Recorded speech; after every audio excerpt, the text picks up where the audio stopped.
bueno, que ya checamos que nos bloquean por el derecho de autor de la música instrumental, pero bueno, estamos en estudios sobre esa situación. Pero voy a tratar de darme a entender. ¿Qué es el alma y qué es el espíritu? Son dos cosas muy distintas. Desgraciadamente la gente cree que el alma es lo mismo que el espíritu, o lo que es peor, que el alma sobrevive después de morir. Y no es así. La palabra de Dios no dice que el alma sobreviva después de que morimos. La palabra de Dios dice que nos hizo a semejanza de ese gran Dios todopoderoso creador y que nos dio un soplo divino por el cual tuvimos vida. El alma viene a representar al ser vivo, a la persona, y al espíritu a su esencia, a su fuerza espiritual que Dios depositó sobre él. Y el cuerpo, porque somos trinitarios, el cuerpo pues es nuestro organismo. Pero es importante que sepamos que es alma y que es espíritu, porque si no, ahí va a haber una confusión que nos puede llevar a errores que posteriormente pues nos pueden traer problemas. Miren, la doctrina de la inmortalidad del alma, vamos a hablar primero del alma, de la inmortalidad del alma humana y su supervivencia tras la muerte del hombre y la desintegración de su cuerpo, es uno de los problemas más grandes de la filosofía y la teología cristiana. Esto lo dice la Nueva Enciclopedia Católica y Cristiana en sus páginas 822 del 822 a la 950. Es un estudio profundo que se hace. La obra de consulta citada admite, sin embargo, que la noción de que el alma sobrevive a la muerte no se percibe fácilmente en la Biblia. Entonces, ¿qué enseña en realidad la palabra de Dios sobre lo que sucede con el alma a la hora de morir? Los muertos, claramente dice, los muertos están y nada saben, nada hacen y nada pueden hacer. La condición de los muertos se expone claramente en Eclesiastes 9:5-10, donde leemos: los muertos nada saben, no hay obra, ni actividad mental, ni ciencia, ni sabiduría en el sepulcro. Por consiguiente, la muerte es un estado de inexistencia. El salmista escribió que cuando muere la persona vuelve al suelo en carne, hueso y sangre, y su espíritu es recogido por el Dios Todopoderoso para ser depositado en el Seol, o en el lugar que Él crea propicio en espera de la segunda venida de Jesucristo. ¿Sí? Entonces, acuérdense que nuestro título de hoy se llama Apendicitis y Alma y Espíritu. Apendicitis y Alma y Espíritu. Ahorita estamos hablando de lo que es el alma. Entonces, de modo que los muertos están inconscientes, están inactivos, la persona que fallece nada puede hacer, y claramente dice la palabra en Eclesiastes 9:5-10 que estamos aquí en la tierra a prueba en hueso, sangre, carne y espíritu. Hueso, sangre y carne se depositará de nuevo en el polvo, porque del polvo ha sido hecho y al polvo regresarás. Pero tu espíritu, a la hora de morir, es tomado por ese Dios creador como cuando te lo dio, al momento de que sabía que ibas a ser engendrado y que ibas a nacer. Ahí está claramente dicho qué es lo que sucede con el espíritu y con el alma. El alma representa un ser vivo. De hecho, cuando a Moisés lo persiguieron después de que asesinó a un egipcio que estaba maltratando a una persona de su pueblo, él tuvo que huir, porque acuérdense que Moisés llegó a ser el segundo más grande del faraón, y a raíz de esa situación tuvo que huir muchos años. Se fue a las montañas, a las cuevas, donde encontró esposa, y después toda la historia que ya les hemos contado. Y Dios, cuando le pide a través de la zarza ardiente que tiene que regresar a Egipto para rescatar a su pueblo, Dios le dice: las 8 almas que te perseguían han muerto. O sea, alma se refiere sin duda alguna a la persona, al ser vivo, mas no a su esencia, a su espiritualidad. Es decir, por ponerles un ejemplo un tanto cuanto burdo, un radio. ¿Cuál sería el alma del radio? La existencia del instrumento como tal, en materia, físicamente. ¿Y cuál sería su espíritu de ese radio? Por ponerles un ejemplo burdo, les dije, la electricidad que lo prende. Así es lo que sucede con el cuerpo y los seres humanos. El alma representa al ser vivo, a la persona, y el espíritu a su energía dada por nuestro Creador. Por eso es que dice también en la palabra de Dios, no contamines tu espíritu que te he dado y que he depositado en ti, sino a todo lo contrario. Observa mis mandamientos, observa mis indicaciones y superará tu espíritu, se irá puliendo al grado que será de mi agrado a mis ojos, a mis oídos y a mi presencia. Como les digo, los muertos están y no se puede decir más de ellos, puesto que eso es lo que está pasando. En Primera de Reyes 19:4 encontramos una alusión parecida al alma. Elías, muy angustiado, se puso a pedir que muriera su alma, porque en aquel tiempo Elías fue perseguido, y era un profeta que fue perseguido y estaba muy angustiado. Y él pidió que muriera su alma. De igual modo, Jonás, otro profeta que también ya les platicamos, siguió pidiendo que su alma muriera y repetidamente decía, mejor es mi morir que mi estar vivo, que mi alma muera y mi espíritu llegue a mi Señor. Jonás 4:8. Y Jesucristo utilizó la expresión matar un alma, que en la Biblia dice, se traduce dar muerte. Cuando Jesucristo usó esa expresión, se refería a que a veces nuestros actos negativos, por ejemplo el alcoholismo, ocasiona la muerte de la persona que es alcohólica, ocasiona la muerte de su alma, mas su espíritu será tomado por Dios.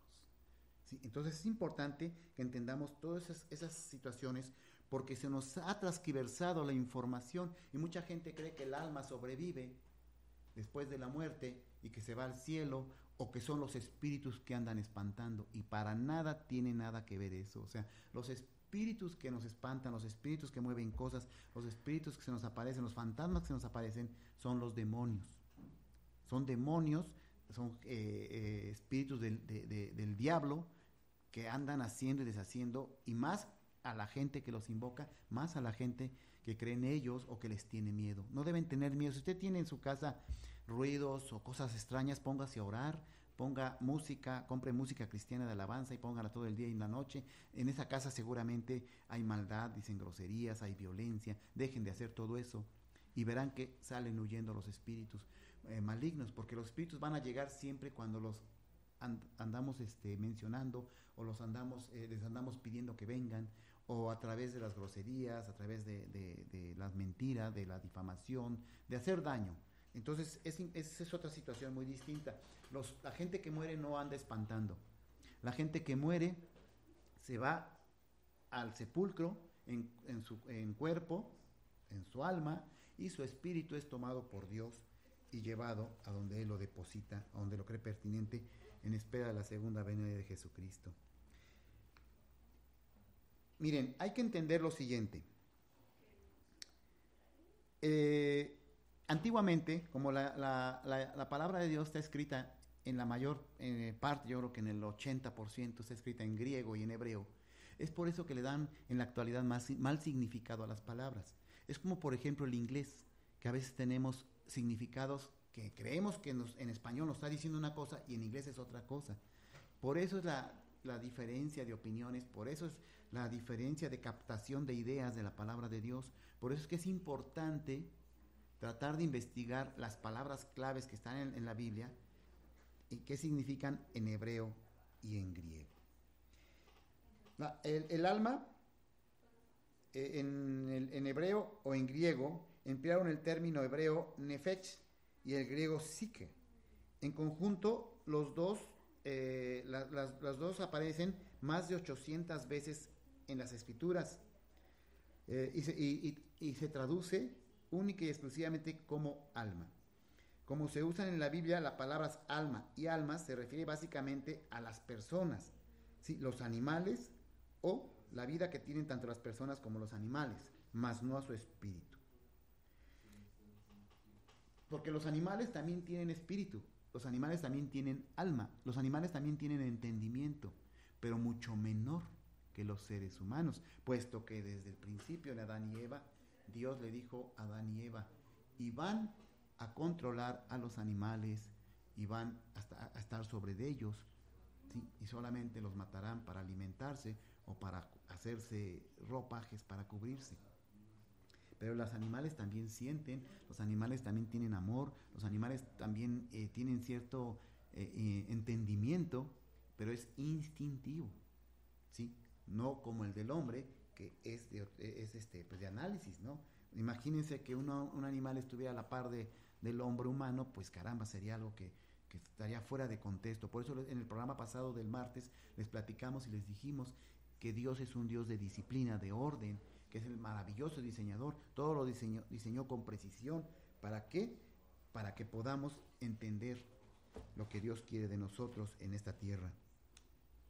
Entonces, como les digo, el alma no representa única y exclusivamente a la persona y nada más. No nos habla de otra situación, ni mucho menos. También tenemos aquí, por ejemplo, vamos a hablar ahora de lo que es el espíritu. El espíritu es la fuerza de vida, es el soplo divino que Dios nos da. Dice la palabra de Dios: desde antes que estuvieras en el vientre de tu madre, yo ya sabía que ibas a existir. O sea, desde ese momento Dios nos está dando una energía divina para que existamos. El espíritu viene a ser, es la chispa vivificante que Dios infundió en el cuerpo inerte de cada uno de nosotros, empezando por Adán y Eva. Una fuerza que luego se sostuvo mediante la respiración. Ahora bien, ¿qué es el espíritu? Al que se hace referencia en el Salmo 146:4. En dicho versículo se dice lo siguiente respecto al individuo que muere: sale su espíritu, esto es importante, sale su espíritu, ¿sí? Y su alma vuelve al suelo, o sea, su cuerpo, y su espíritu es tomado por su creador. Y de verdad en ese momento perecen sus pensamientos y sus actos. Entonces, cuando los escritores de la Biblia utilizan la palabra espíritu en estos contextos, no pensaban en un alma incorpórea que continuara viviendo después de la muerte de la persona. Nuestra alma significa a la persona y el espíritu es nuestra fuerza divina, el soplo divino que Dios nos dio, la energía que Dios nos da. Acuérdense que estamos hablando del espíritu de nosotros, no del espíritu de Dios. El espíritu de Dios es otro tema. El espíritu que sale de la persona al morir es la fuerza de vida procedente de su propio creador. Se los vuelvo a repetir. El espíritu que sale de la persona al morir es la fuerza de vida procedente celestial que le ha dado su creador. Esto está en el Salmo 36:9, Hechos 17:28. Dicha fuerza no posee ninguna característica de la criatura a la que la anima, tal como la electricidad no adopta las funciones de los aparatos que acciona. Cuando alguien muere, el espíritu o su fuerza de vida deja de animar las células corporales de su cuerpo o alma, y tal como una bombilla se apaga una vez que desconecta la electricidad. Cuando la fuerza de vida deja de sustentar el cuerpo humano, el hombre o el alma muere. Salmo 104:29, Eclesiastes 12:1-7 y Tratado Teológico Científico de la Palabra de Dios, versión 2014. Esto que les estoy explicando no lo digo yo. Lo han hecho estudiosos que se han dedicado a estudiar precisamente estas situaciones. Lo que pasa es que antiguamente la gente se dejaba llevar por lo que les decía el párroco o el pastor, y no es así. Tenemos que estudiar las profundidades de la palabra de Dios. Ahora, afortunadamente, con la ciencia, con la tecnología, podemos ir descubriendo lo que realmente está escrito en la palabra y qué es lo que nos quiere decir, pero siempre apegándonos a la traducción de la lengua hebrea y griega, que es en la que está escrita la palabra de Dios, en el casi 80% de su palabra. Porque es donde viene la confusión. Ahora bien, también queda claro que algunas religiones han alterado lo que significa alma para tener control sobre las personas. Pero esa es otra situación, ese es otro detalle, y que afortunadamente pues ya no tiene validez porque se han ido descubriendo la realidad y las verdades de todo esto. Como vemos entonces, alma y espíritu son dos cosas totalmente diferentes. Alma representa a la persona, al ser vivo, y espíritu representa a su fuerza vital, divina o celestial dada por su creador. El alma, cuando morimos, representa a nuestros cuerpos, nuestros huesos, nuestra sangre, nuestra piel, todo lo que todo lo que somos como, o conformamos como un cuerpo humano que se va al polvo, y nuestro espíritu es tomado por nuestro Creador y llevado o depositado en los lugares de reposo de la muerte, en espera de la segunda venida de Jesucristo. Por eso es que es importante que la misma palabra dice: estás a prueba en la tierra. Tú, mi creación, estás únicamente a prueba en la tierra, en cuerpo, alma, sangre y espíritu. Nada más, porque a la hora de morir, tomaré tu espíritu y será juzgado, de acuerdo a nuestros actos. El espíritu nos da sentimientos, nos da amor, nos da misericordia, nos da entendimiento, nos da sabiduría, nos da presencia, nos da presunción, presentimiento, premolición. ¿Cuántas veces podemos presentir cosas o cuántas veces podemos sospechar cosas? Y el alma nos da funcionabilidad de nuestro cuerpo, ¿sí? Porque representa al ser vivo y nada más. Todo esto, como les digo, lo pueden encontrar en su palabra, la palabra de Dios. Miren,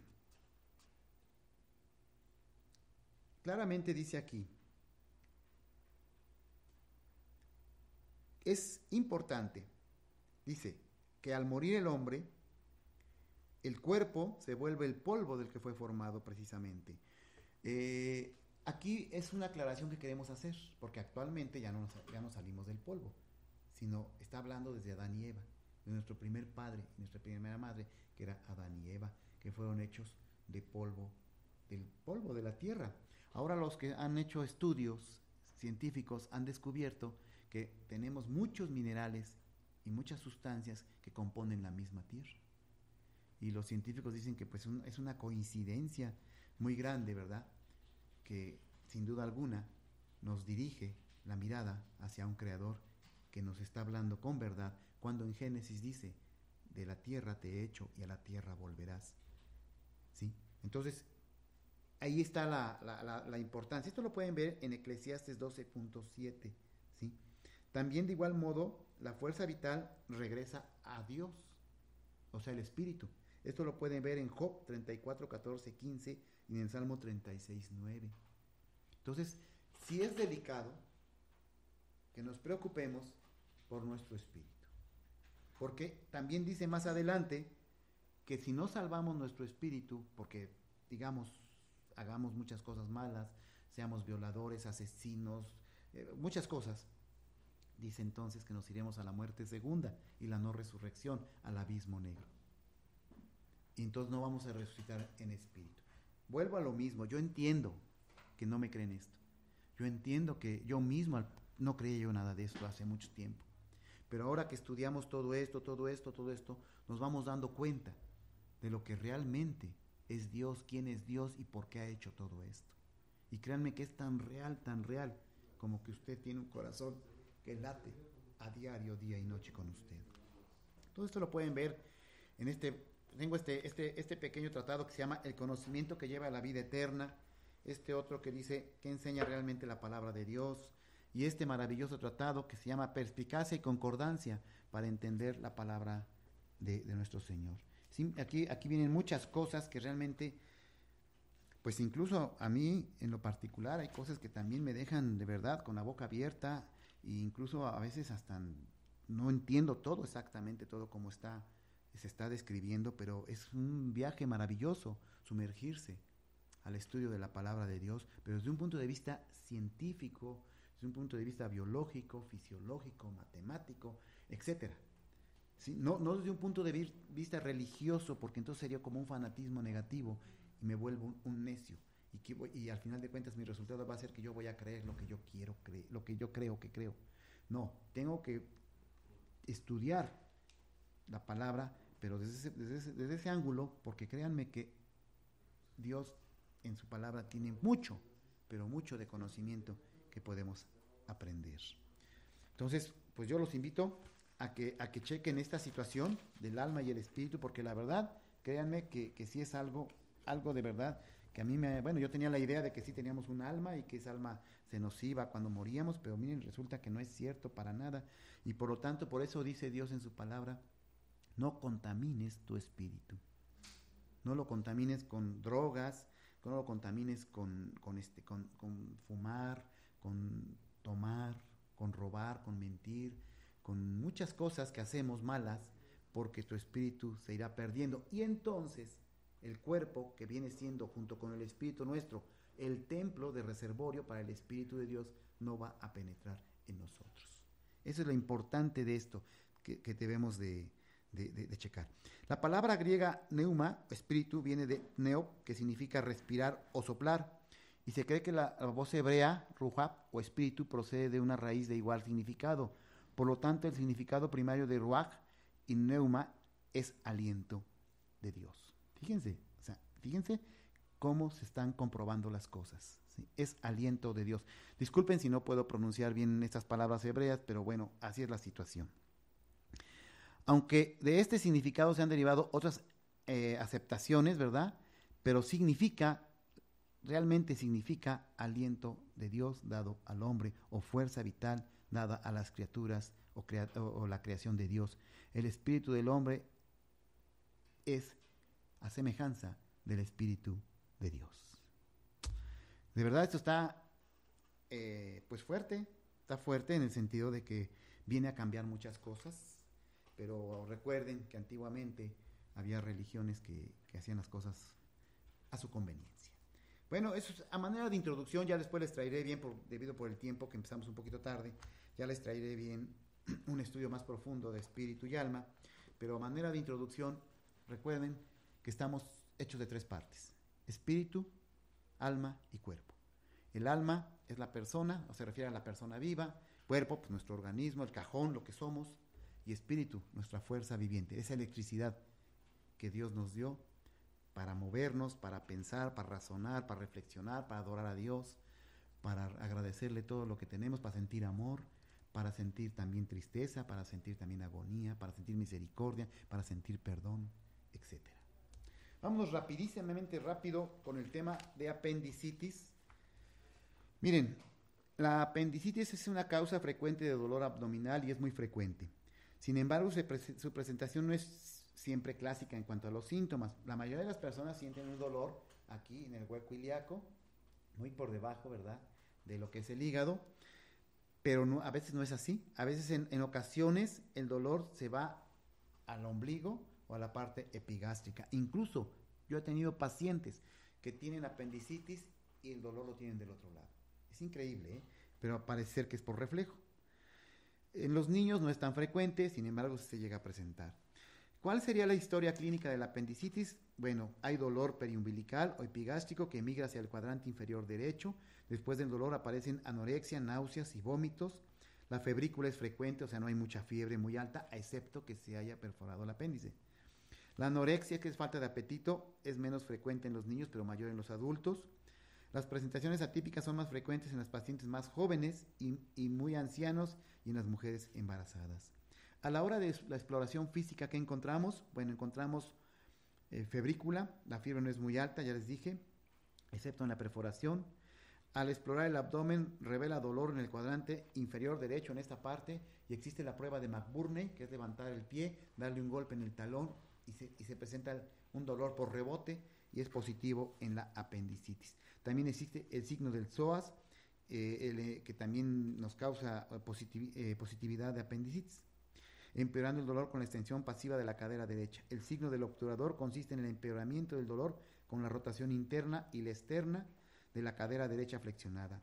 La exploración rectal puede demostrar dolor localizado o afectación de masa, pero realmente pues no es recomendable esta exploración. Se debe realizar una exploración pélvica, incluida la exploración con una revisión, ¿verdad?, pélvica, sobre todo en las mujeres, porque muchas veces se confunde la apendicitis con un problema de los ovarios. Entonces, o un problema de anexitis. El próximo martes vamos a hablar de anexitis. ¿Qué sucede cuando a las mujeres se les infecta los ovarios, el útero y las vaginas? Entonces es importante distinguir entre apendicitis y un problema de anexitis, ¿verdad?, o un problema en los ovarios en una mujer. ¿Qué estudios de laboratorio vamos a hacer? Se hace química sanguínea, biometría hemática, donde van a salir leucocitos elevados, la velocidad de sedimentación aumentada. ¿sí? A todos los pacientes con dolor abdominal inferior se les debe realizar una biometría hemática con recuento diferencial y análisis de orina. También hay que considerar la realización de prueba de embarazo, porque también puede haber un embarazo ectópico. O sea, embarazo ectópico es que se embaracen por fuera del útero. Hay que hacer cultivos cervicales o de uretra, porque también los problemas renales se reflejan a esta área. O sea, la apendicitis es muy frecuente, es muy común, pero sí tenemos que hacer una buena exploración del paciente para estar seguros que es la apendicitis. Como les digo, hay leucocitosis con desviación a la izquierda. El análisis de la orina puede mostrar cetonuria, pero la presencia de hematuria, que puede ser abundante, o piuria, y mal olor. Entonces estaríamos hablando de una infección de las vías urinarias. ¿Qué otro tipo de estudios podemos hacer? Ultrasonido. El ultrasonido, podemos hacer una tomografía axial computarizada, una resonancia magnética, podemos hacer también radiografías de abdomen, ¿verdad? Para ver escalamientos por los gases de los intestinos, que también nos hablaría de que el paciente puede caer en una constipación severa. A mí en lo particular, el tratamiento, ¿cuál ha sido? He tenido varios pacientes de apendicitis que se les inflama porque se les mete un fecalito en el apéndice o simplemente se inflama por una infección. Cuando se inflama por una infección, les prescribo antibióticos y les prescribo un antiinflamatorio como la metilprednisolona de 40 miligramos. También les prescribimos tripsina, quimiotripsina y ribonucleasa, y me ha dado un excelente resultado. Y hay pacientes que se han salvado de la cirugía. ¿Por qué tenemos que evitar la cirugía? Muchos doctores, yo respeto la opinión de mis compañeros, desde luego que sí, pero muchos doctores se han atrevido a decir que el apéndice no sirve para nada, y ese es un error. Dios no hizo nada para nada. Para algo nos puso el apéndice, y el apéndice es un gran cuartel de linfocitos, de tejido linfático, etcétera, que hace que defienda el sistema intestinal de infecciones. Entonces no se debe quitar tan fácilmente el apéndice, ni las amígdalas, como la vesícula también, excepto que sea realmente necesario extirparlos, porque está de por medio la vida del paciente. Menos no. Eso de operar por operar es nada más para sacar dinero. Se debe de explorar al paciente con toda la calma del mundo, se debe checar bien y ver si es necesario operarlo o no, porque el paciente después va a tener complicaciones. ¿Cuántas personas los operan del apéndice y se enferman más seguidamente de las vías intestinales o de la vesícula? También tienen muchos problemas, etcétera. Se le da al paciente antibióticos potentes, se le da al paciente analgésicos, pero hay que tener mucho cuidado con los analgésicos porque luego enmascaran el cuadro. Si llega un paciente, sí, llega con mucho dolor, pero hay que ponerle la mitad de la dosis, de tal manera que podamos ir vigilando el dolor somáticamente, cómo va disminuyendo incluso, porque si lo ponemos completa la dosis, por ejemplo, de una buscapina compuesta al paciente, puede enmascarar el problema y por dentro se puede estar gestionando el cuadro severo hasta llegar a un grado de que se reviente, se perfore el apéndice y entonces nos dé un cuadro de peritonitis que realmente va a ser muy grave y puede poner en vida el riesgo de la vida del paciente. Entonces, si usted siente un pequeño dolor en esta parte y se hace así y siente la punzada como una patadita, ¿verdad? Tiene algo de fiebre, náusea, vómito, escalofríos, acuda con su médico que le haga un ultrasonido, que le haga una exploración pélvica, que le revise el abdomen, que le cheque y se dé cuenta si tiene inflamada la apéndice o no.